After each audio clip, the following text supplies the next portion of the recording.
चलो जुओ स्वाध्याय 9.5 में दाखला नंबर 3 अपने अहीं आप्युं छे x minus y d y minus x plus y d x is equal to 0।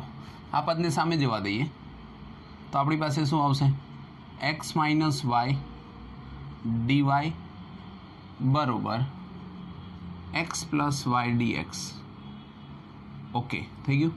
हवे अहींया डी वाय छे डी एक्स ने नीचे आवा दईए तो अपनी पास शुं मळशे डी वाय ना छेदमां डी एक्स बरोबर अहींया शुं वधशे तो कि एक्स प्लस वाय अने छेदमां जशे एक्स माइनस वाय। ओके तो आ रीते आपने d y by d x मळ्यो। हवे आपणी रीत प्रमाणे आपणे शुं करीए छीए धारो के एफ ऑफ एक्स वाय एटले के आपणे शुं करीए छीए धारो के एफ ऑफ एक्स वाय बरोबर आ समीकरण ने आपणे लखीए एटले के एक्स प्लस वाय छेदमां एक्स माइनस वाय। ओके हवे ज्यां एफ ऑफ एक्स वाय छे त्यां एक्स नी जग्याए तमे लेमडा एक्स लखी शको अने वाय नी जग्याए शुं लखी शको लेमडा वाय। तो आपणे आवी रीते लखीए कि f of lambda x lambda y equal to lambda x plus lambda y छेदमां lambda x minus lambda y. आनी अंदरथी जो तमे लेमडा ने कॉमन काढो छो तो अंदर वधशे एक्स प्लस वाय एना छेदमां लेमडा एक्स माइनस वाय बराबर। आमां लेमडा उड़ी जशे एटले तमे अहींया लखी शको कि लेमडा 0 एफ ऑफ एक्स वाय बराबर। आटले लगीनुं पद आवे पछी तमे लखी शको के माटे एफ ऑफ एक्स वाय माटे एफ ऑफ एक्स वाय ए शून्य घात वाळुं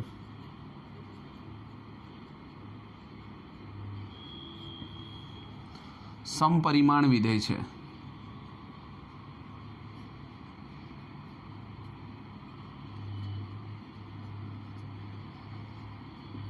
तेथी आपेल विकल समीकरण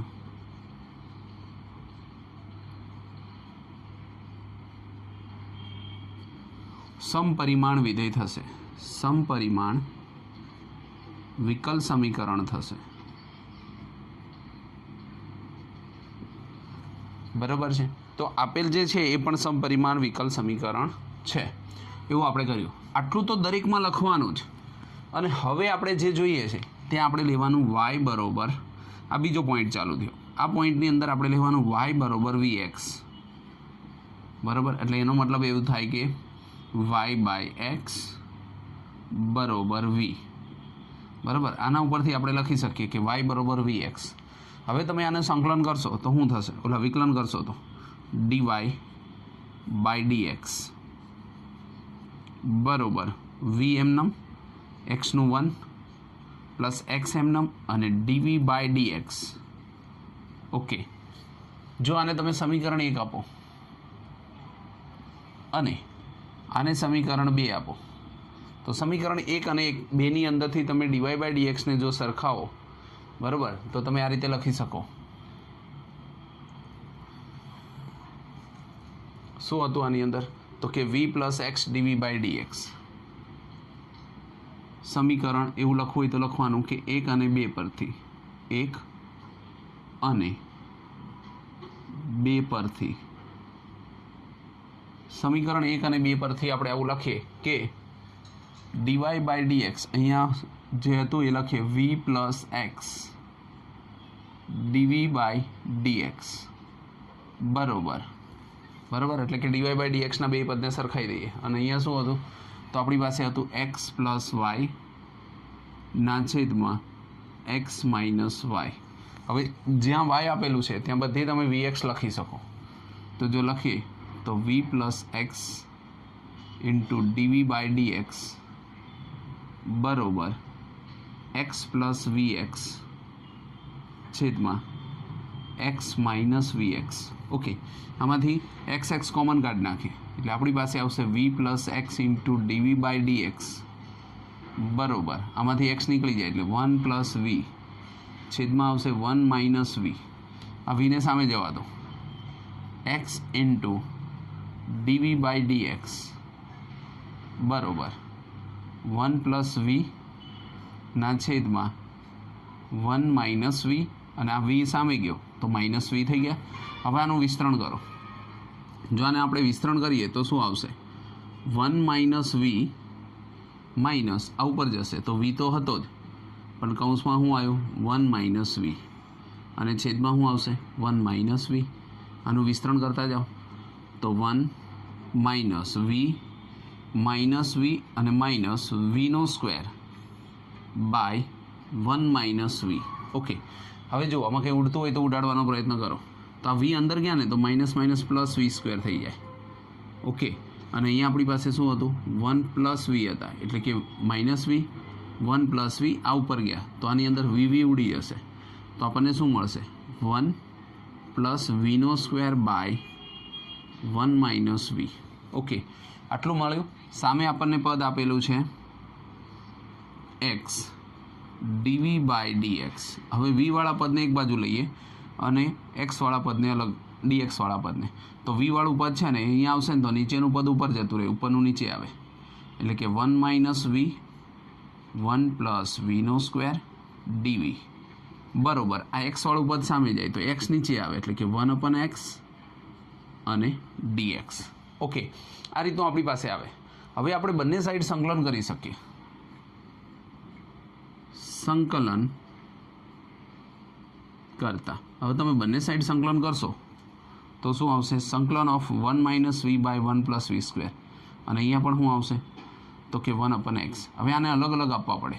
જો અહીંયા 1 છે તો 1ના છેદમાં 1 અપન વી સ્ક્વેર ડીવી, અને માઇનસ વીના છેદમાં 1 પ્લસ વી સ્ક્વેર ડીવી બરોબર 1 અપન એક્સ ડીએક્સ. ઓકે, તો આ રીતે આપણે એને લખી શકીએ. હવે પહેલું જે છે ને એ ટેનનું સૂત્ર થઈ જાય, અને અહીંયા ઉપર નીચે 2 વડે ગુણો એટલે આપણને ખ્યાલ આવે કે અહીંયા આપણને શું મળશે? તો કે નીચેનું વિકલન ઉપર ગોઠવાશે, અને અહીંયા 1 અપન એક્સ એટલે કે લોગ એક્સ બરાબર. એ રીતે આપણે અલગ અલગ કરી શકીએ. જેમ કે જુઓ અહીંયા આપણે લખશું તો શું આવશે?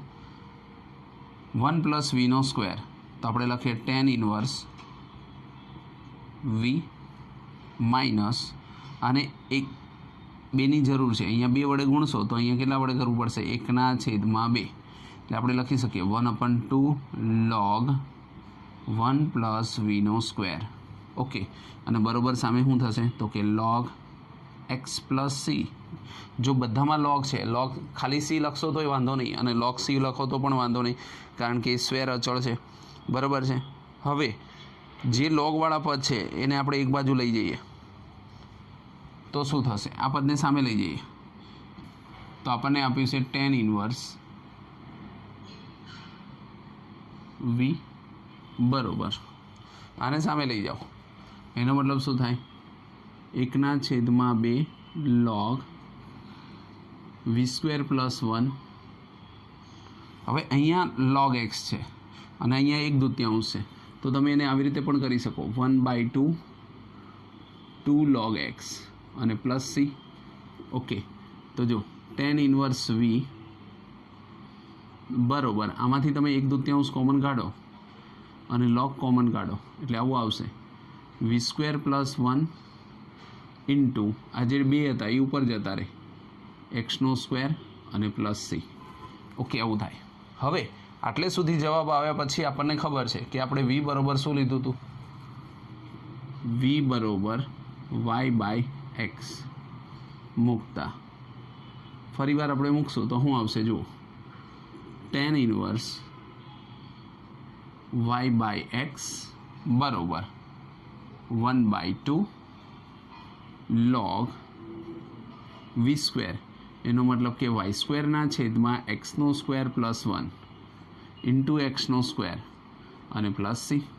આનો લસા લઈશું તો tan inverse y by x બરોબર 1/2 log અહીંયા શું થશે તો કે y² + x² અને છેદમાં શું વધશે x² ઇન્ટુ x², કેમ કે આખું કૌંસની અંદર છે અને પ્લસ સી, તો આ પદ ઉડી જશે. તો આપણને જવાબની અંદર મળશે tan ઇન્વર્સ y/x બરોબર 1/2 log y² + x² + c. Okay, તો જોઈએ તો આ રીતનો આપણને વ્યાપક ઉકેલ મળશે.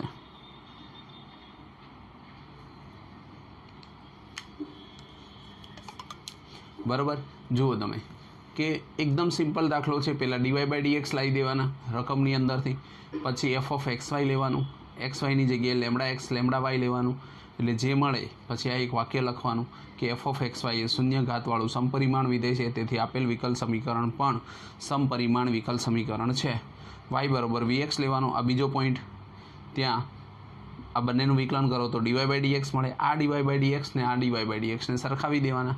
પછી છેલ્લે જ્યાં જોવાનું કે ઉડતા હોય તો અહીંયા વીને સામે લઈ જવાનું, પછી છેલ્લે જે પદ વધે એ જોવાનું. આવું પદ વધ્યું તો એમાં વીવાળા પદને એક બાજુ લઈ જવાના, એક્સવાળા પદને અલગ લેવાના, અને બંને બાજુ સંકલન કરીને આ વિયોજનીયવાળી જે રીત હતી એ અહીંયાથી પાછી સ્ટાર્ટ થઈ જાય. એટલે આમાં બે રીત ભેગી થાય, એક સમપરિમાણ વિધેય અને અહીંયાથી વિયોજનીય ચલવાળું વિધેય કરવાનું. પછી જે અલગ અલગ કરી અને જે રીતે આવતું હોય એ રીતે આપણે વિસ્તરણ કરીએ તો આપણને જવાબ મળી જાય. ચલો જુઓ દાખલા નંબર 4. એમાં આપ્યું છે x² - y² dx + 2xy dy = 0. હવે આપણે આને લખીએ તો શું લખશું? x² - y² dx બરોબર -2xy dy. ઓકે, હવે આની અંદરથી આપણે xy અને dy/dx કરીએ તો આ dx છે અને અહીંયા dy છે, તો આપણે આ પદને અહીંયા લઈ જઈશું તો માઇનસ એમનેમ રહેશે dy/dx, અને અહીંયા આવવા દઈએ તો આવું થશે x² - y² ના છેદમાં 2xy. બરાબર, ઓકે. હવે આ માઇનસને ફરી અહીંયા આવવા દો તો આપણે આવું લખી શકીએ y² - x² ના છેદમાં 2xy = dy/dx, અને સમીકરણ 1 આપીએ આપણે. ઓકે, બરાબર, આ રીતનું આપણી પાસે પદ આવશે. હવે આપણે આગળ જોઈએ તો આપણે શું કરતા હતા? ધારો કે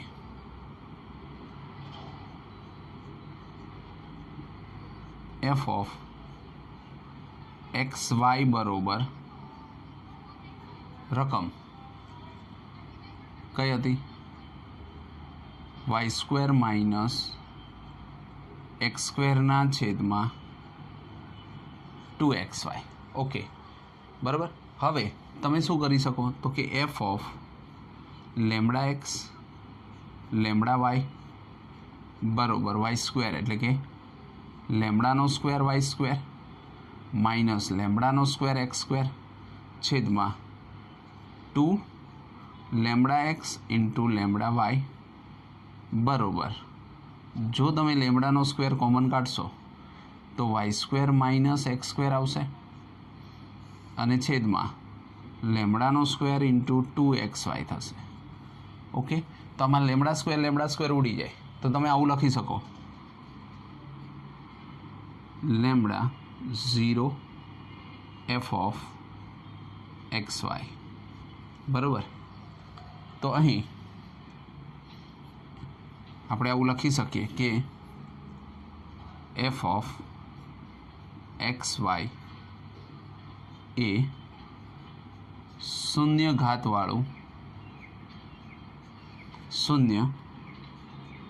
ઘાતવાળું સમપરિમાણ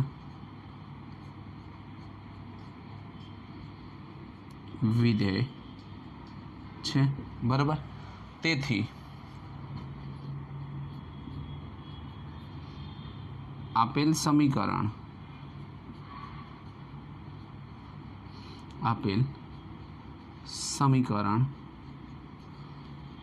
સમપરિમાણ વિકલ સમીકરણ છે, બરાબર. જે આપણને આપેલું છે એ સમીકરણ પણ સમપરિમાણ વિકલ સમીકરણ છે. આટલે સુધી તો લખવાનું. હવે સમીકરણ 1 અને 2 ને સરખાવવાના.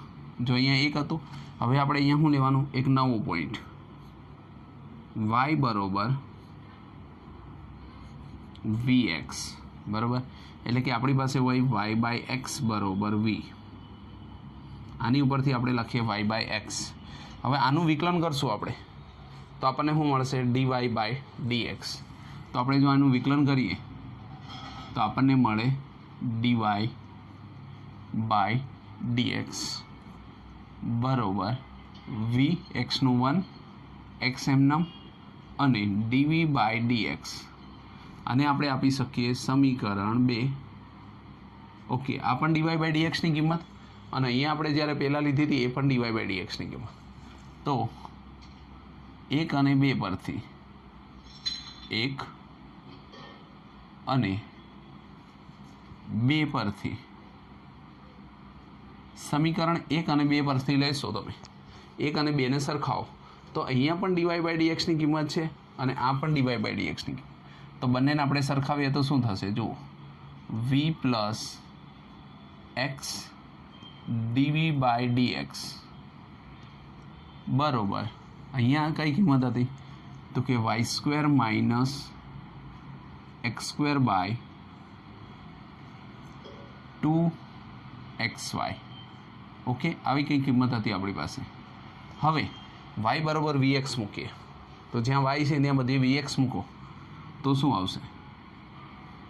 yનો સ્ક્વેર એટલે કે vનો સ્ક્વેર એક્સનો સ્ક્વેર માઇનસ એક્સનો સ્ક્વેર બાય 2x તો હતો જ, પણ yની જગ્યાએ લખવાનું vx.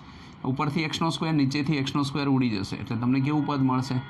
તો કે vનો સ્ક્વેર માઇનસ 1 બાય 2v, અને સામે આપણને પદ આપ્યું છે v plus x into dv by dx. Okay, આટલે લગી આપણને ક્લિયર થઈ ગયું.